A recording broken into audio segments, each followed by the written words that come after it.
안녕하십니까, 이병관 건축사입니다. 여러분들 5번째 강의 진행하는데요. 앞 강의에서 배치계획 65점 도전하기에 대해서 답안 작성 용지 활용법에 대한 설명을 했고요.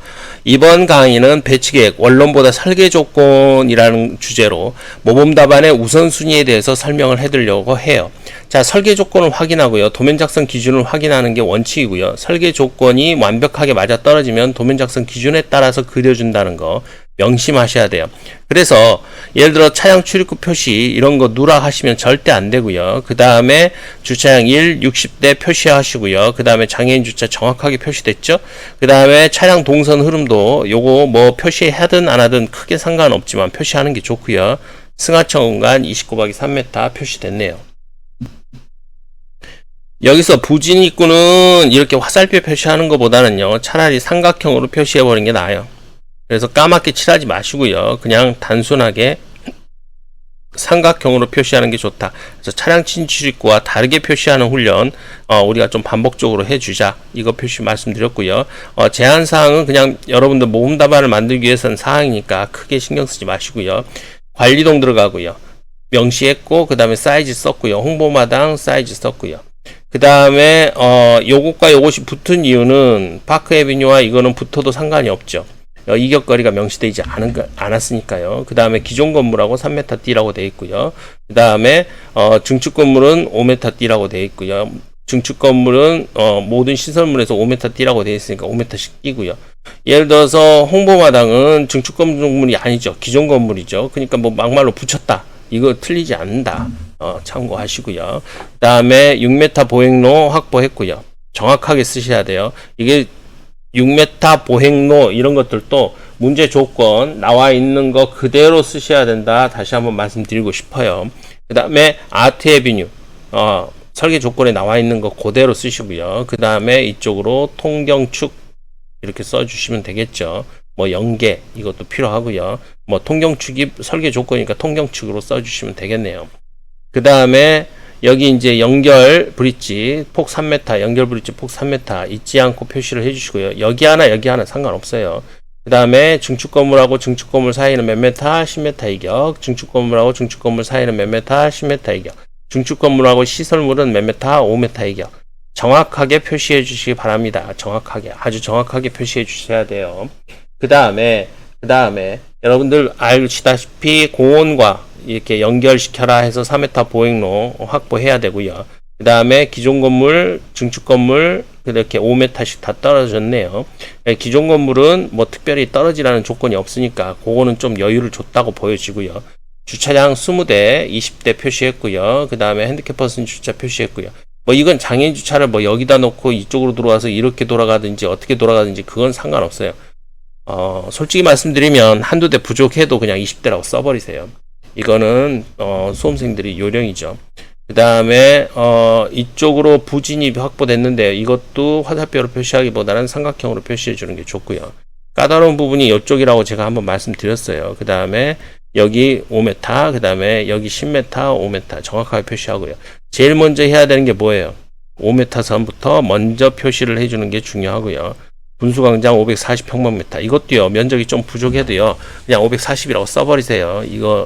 이거에 치수로 재면서 스케일 재가면서 뭐 예를 들어서 계산하지는 않으니까. 근데 뭐 적절하게 들어가 있죠. 지금 캠퍼스 광장도 1100 정도 되니까 들어가 있고요.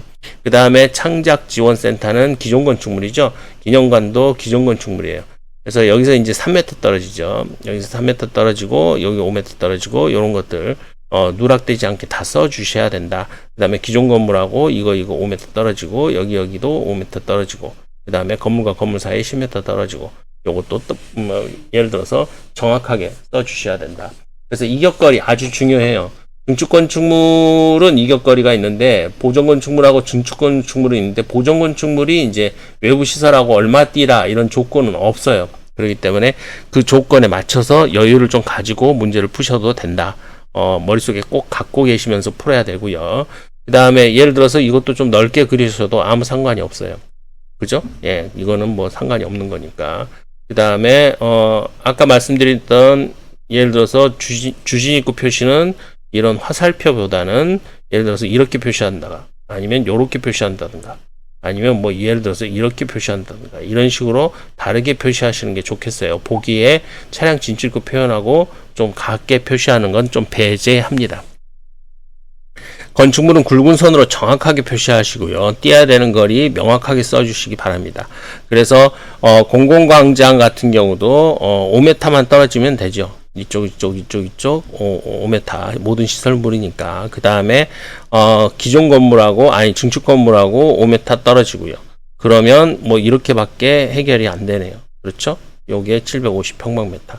그 다음에 예를 들어서 이게 붙어도 되고 이렇게 붙어도 되고 뭐 조금 떨어져도 되고 이건 상관없어요. 이거 떨어지는 거리는 나와 있지 않으니까요. 그래서 설계 조건에 떨어지는 거리가 나와 있지 않는 건 붙여도 된다, 상관없다. 근데 증축 건축물하고 증축 건축물 사이에 이것거리는 명확하게 써주셔라. 10m 이상. 뭐 예를 들어서 자기가 치수 모하면 10m 이상이다. 뭐 오케이, 그렇게 써주셔도 아무 상관없다.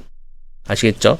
그래서 모범 답안을 가지고 채점을 할 때는요, 여러분들이 내가 그려놓은 도변하고 모범 답안을 보는 게 아니고요, 설계 조건을 보고 문제지를 여기다 딱 넣고 설계 조건을 읽고 그게 다 여기에 다 들어와 있는지 확인하는 거예요.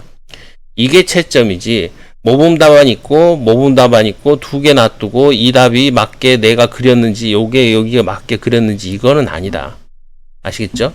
그래서 다시 한번 강조드리지만 설계 조건을 확인해서 복습을 하시고요. 그 다음에 도면 작성 기준하게 철저히 맞췄는지 꼭 확인하셔라.